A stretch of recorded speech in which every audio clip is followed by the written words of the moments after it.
was like no chance. It's kind of tough sometimes. You get water, you have maintenance. Right. Yeah, if you do a blowdown, I know no passengers. So many variables.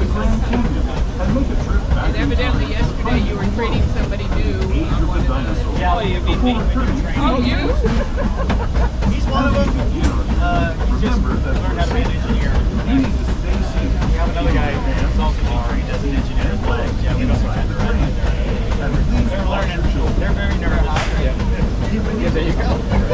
Yeah, but we can't afford to move down here. It's a problem. Yeah, that's people just generally move out of here and then they really can't come out. When you get to be my age, you move to Oregon, not the other way around. First stop I think that would be really nice.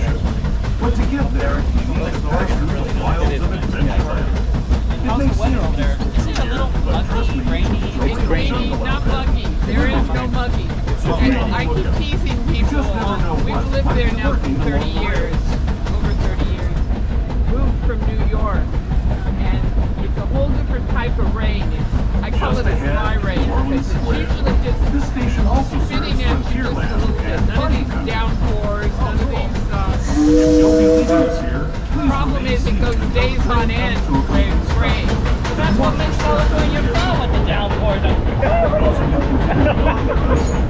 We only get that maybe like 3 times a year. Yeah.